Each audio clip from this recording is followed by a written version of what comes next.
तो आप सभी लोगों को मेरा प्रणाम। आशा करता हूँ सब अच्छे होंगे, स्वस्थ होंगे, अपना ख्याल रख रहे होंगे। अभी जब 15 अप्रैल को अतीक अहमद की हत्या पुलिस कस्टडी में हुई तो एक बड़ा तूफान सा आ गया हर जगह। अतीक अतीक यूट्यूब पे, मीडिया में, न्यूज़ में, पेपर्स में, हर जगह। और अतीक की जब बात होती है तो तरह तरह के फैक्ट्स, तरह तरह के विचार, लोगों की अलग अलग प्रतिक्रियाएं। कोई कह रहा है कि अच्छा हुआ, कोई कह रहा है कि भगवान की लाठी है, कोई कह रहा है ये कानून का जनाजा है, कोई कह रहा है गलत हुआ। हर आदमी अपनी समझ और अपने हिसाब से, अपने पॉइंट ऑफ व्यू से अपने विचार व्यक्त कर रहा है।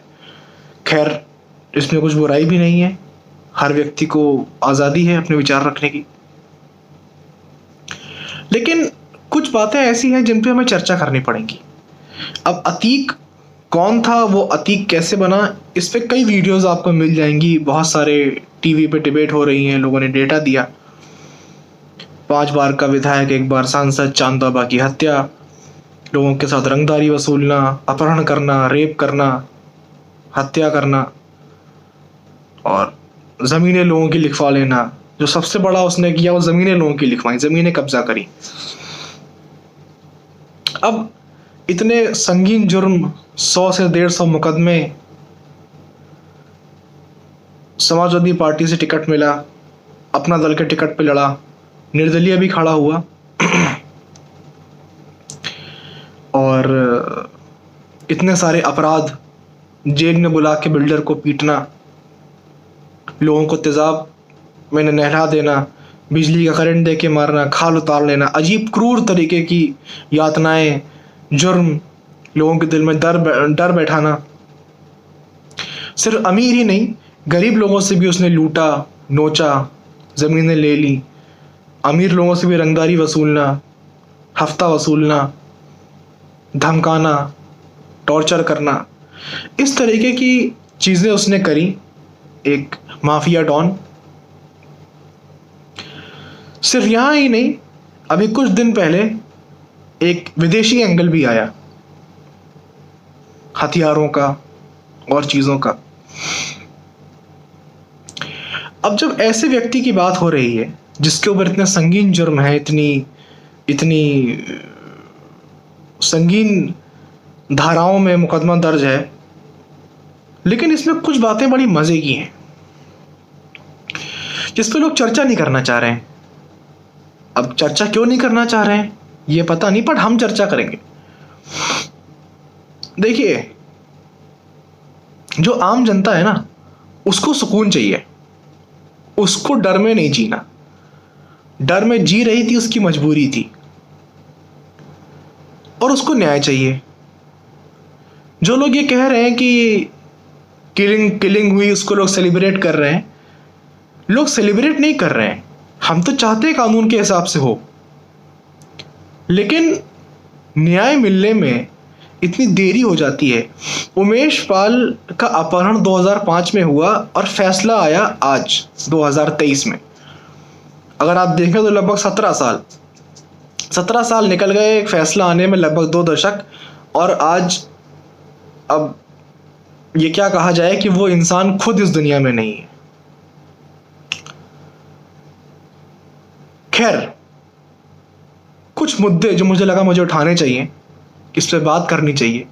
वो मुद्दे ये हैं कि सबसे पहली बात, पुलिस कस्टडी में हत्या की बात हो रही है, बहुत जोर पकड़ रही है कि साहब कैसे पुलिस कस्टडी में किसी की हत्या हो सकती है। जिस उमेश पाल को मारा वहां तो पुलिस की सुरक्षा थी और पुलिस वालों को भी मार दिया। तो आप किस पुलिस की बात कर रहे हैं, किस सुरक्षा की बात कर रहे हैं, किस कस्टडी की बात कर रहे हैं? वहां हत्या नहीं हुई, वहां तो पुलिस वालों की हत्या भी हो गई। और पुलिस सुरक्षा में पहले भी हादसे हुए, घटनाएं घटी हैं। और आप तो ऐसे शोर मचा रहे हैं ऐसे कोई महापुरुष की हत्या कर दी गई हो।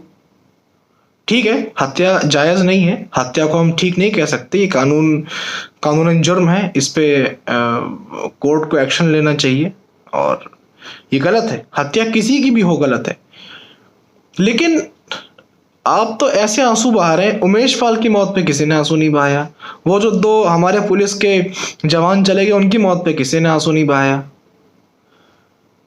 तो और अतीक अहमद को जो कुछ लोग, चंद लोग उसके मोहल्ले के, उसके पड़ोस के, आसपास के लोग जो उसको अच्छा कह रहे हैं, वो गलत नहीं कह रहे हैं।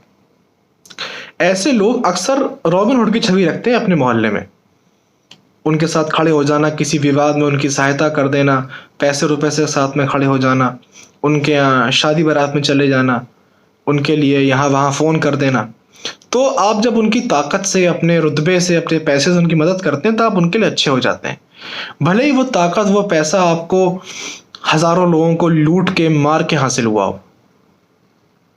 तो वो आपको ठीक कह रहे हैं, इससे में परहेज नहीं है। ठीक है, आपने उनके लिए अच्छा कुछ किया होगा, लेकिन वो शायद 1% भी नहीं है। बाकी जो आपने 99% जो आपने क्रूरता करी, जो आपने हत्याएं करी, बलात्कार किए, ऐसे संगीन जुर्म करे, और उसको लोग आइडल मान रहे हैं। लोग कह रहे हैं कि अमर रहे, उसकी कब्र पे लोग तिरंगा रखा है, भारत रत्न की बात हो रही। अब एक बलात्कारी को भारत रत्न देंगे? और जो लोग इस प्रकार की बातें कर रहे हैं ना, पहले खुद वो झेलो। तुम जाओ, 3 दशक 4 दशक तक लोग ऐसे डर के साए में जिए हैं। पहले तुम्हारे घर के किसी आदमी की हत्या हो जाए, तुम्हारे यहाँ किसी का बलात्कार हो जाए, तुमसे रंगदारी वसूली जाए, तुम्हारा अपहरण हो जाए, तब देखते तुम कितनी अच्छी अच्छी बातें करते हो। कुछ काबिल लोग इसमें धर्म का एंगल भी लेकर आ रहे हैं। पहली बात तो ये, जो अपराधी है, क्या उसने धर्म देख के अपराध किया? जब उसने अपराध किया, उसने धर्म देखा, किसी की जात देखी? नहीं देखा ना, किसी से पूछा? उसने सबके साथ बराबर अपराध किया, बराबर जुर्म किए। उसने ये नहीं देखा कौन किस जात का है, किस मजहब का है, किस धर्म का है। तो आप क्यों देख रहे हैं? दूसरी बात, चलिए ठीक है, अतीक अहमद एक धर्म का है, विकास दुबे, हालांकि अतीक अहमद की हत्या हुई है, और इसको अगर हम कंपेयर करना चाहें तो हम जो अतीक का बेटा जिसका एनकाउंटर हुआ उससे कर सकते हैं। लोगों ने सवाल उठाए कि ये एक विशेष धर्म का है इसलिए इसका एनकाउंटर कर दिया गया। अतीक के बेटे का जो एनकाउंटर किया गया, जिस एनकाउंटर की आप बात कर रहे हैं, आपको समझना पड़ेगा कि विकास दुबे ने भी ये सेम कांड किया था, उसने भी यही कृत्य किया था, और विकास दुबे का भी एनकाउंटर हुआ। तब तो कोई खड़ा नहीं हुआ ये कहने के लिए कि साहब ये गलत हुआ है, ये विकास दुबे अमर रहे, विकास दुबे ने कोई क्रांतिकारी काम किया है।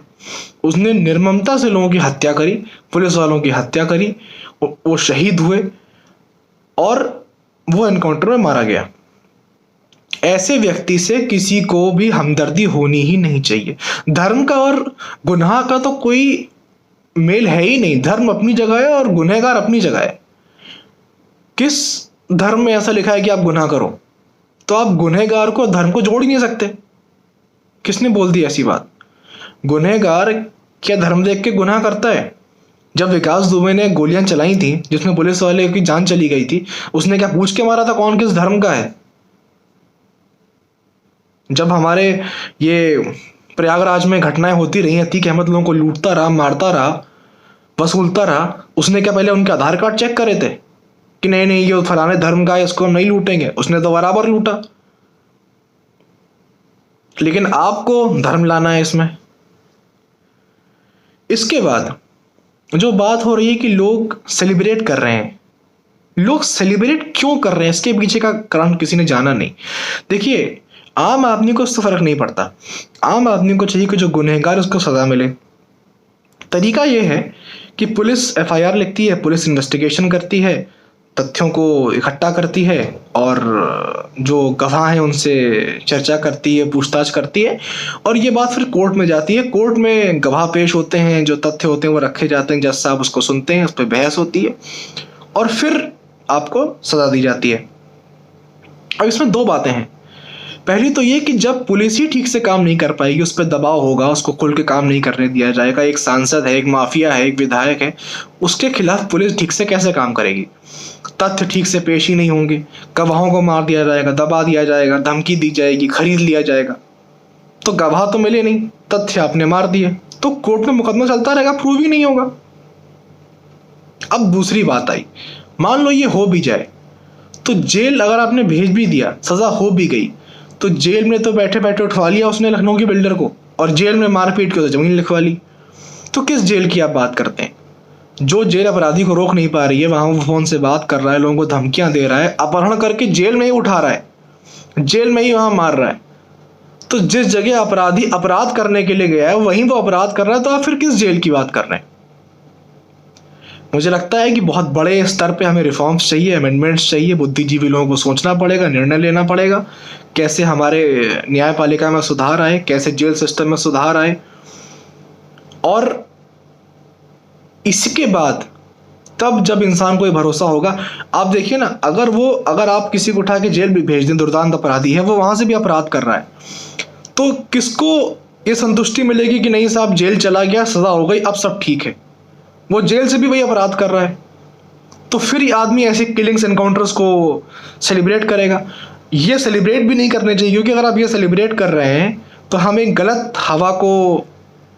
गलत चीज़ को हवा दे रहे हैं, और ये हमारे समाज को एक बहुत ऐसे मोड़ पे लाके खड़ा कर देगा जहाँ बंदूक से बात होगी।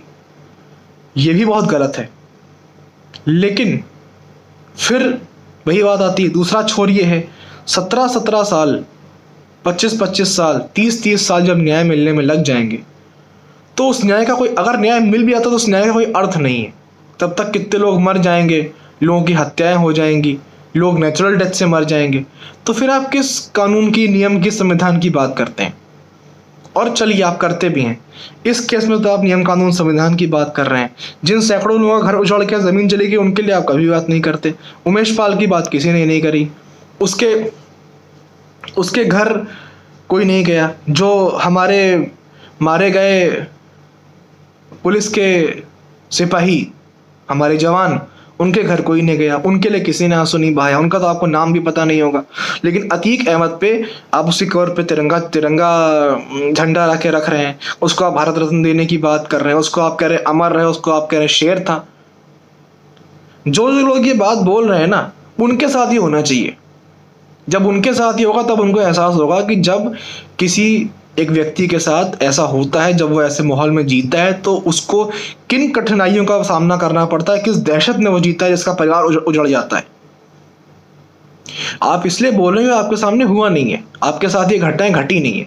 आपके घर में बलात्कार हो जाए, आपके यहाँ किसी का मर्डर कर दिया जाए, सरेआम रोड पे हत्या कर दी जाए, आपसे रंगदारी मांगी जाए, आपकी ज़मीनें छीन ली जाएं, फिर भी आप माफिया का ऐसे उसको महिमा मंडन करेंगे, उसका माल्यार्पण करेंगे। और इस तरीके का क्रूर अपराधी, जला दिया, मार दिया, काट दिया, इतना खौफ लोगों में भर दिया, जज उसकी बेल की पिटीशन सुनने से मना कर देते थे, जेलर उसको अपनी जेल में रखने से मना कर देता था। 2018 में उसने ऐसा कांड कर दिया कि उसको 2019 में साबरमती जेल भेजना पड़ा, गुजरात की, हटाना पड़ा उत्तर प्रदेश से। तो ये तो आलम है एक माफिया का। आप किस नियम कानून की बात करते हैं, किस आप संविधान की बात करते हैं? संविधान है, उससे चलना चाहिए, लेकिन दोनों बातें हैं, उसी संविधान से, उसी कानून से वो 3-4 दशक तक खेलता रहा, और तब आवाज किसी ने नहीं उठाई।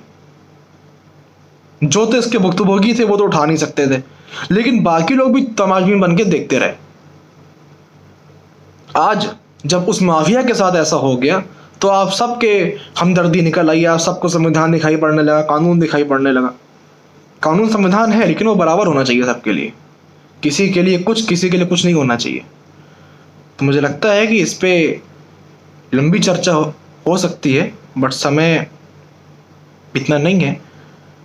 और ये वीडियो मैंने इसीलिए बनाई, मुझे लग रहा था कि ये चीज़ें इस तरह हवा पकड़ रही हैं और गलत मैसेज लोगों को जा रहा है। हम समाज में अगर माफियाओं का महिमा मंडन करेंगे तो कुछ लोग इसको देख के प्रेरित होकर ये बनेंगे, और जो लोग सपोर्ट करेंगे, कल जब उन्हीं के साथ गलत होगा तब वो रोएंगे, पुलिस के पास जाएंगे, ये हो गया, हमारे साथ हो गया। आज तो आप बहुत खुश हैं, लेकिन कल जब वही घटना आपके साथ घट जाएगी, आपके घर में कुछ ऐसा हादसा घट जाएगा, आपके परिवार में ऐसा हादसा घट जाएगा, आपको लूट लिया जाएगा, फिर आप रोएंगे। तो मुझे लगता है कि आपके ऊपर अपने आप को रख के उस जगह देखना चाहिए, कितने कितने लोगों का घर उजाड़ दिया गया, कितने लोग मार दिए गए। इस तरीके से ना प्रदेश चल सकता है ना देश चल सकता है। हमें इस पे कुछ सोचना पड़ेगा, कुछ करना पड़ेगा, बदलाव लाने पड़ेंगे। समाज में लोगों को समझना पड़ेगा कि धर्म अपनी जगह है और गुनाह और गुनहगार अपनी जगह है। इसमें फर्क तो आपको करना पड़ेगा, इसको आप जोड़ नहीं सकते। मुझे लगता है कि आप लोगों को वीडियो अच्छी लगी होगी। अगर अच्छी लगी तो कमेंट करके बताइएगा, नहीं भी लगी तो भी बताइएगा, कोई दिक्कत नहीं है। आप अपने थॉट, अपने विचार आप कमेंट में बता सकते हैं। कुछ आपको ख़राब लगा वो बता सकते हैं, कुछ पॉइंट्स मुझसे मिस हो गए तो वो बता सकते हैं। मिलेंगे फिर एक अगली वीडियो में एक नए टॉपिक के साथ, और तब तक के लिए अपना ख्याल रखिएगा। धन्यवाद, चलता हूँ।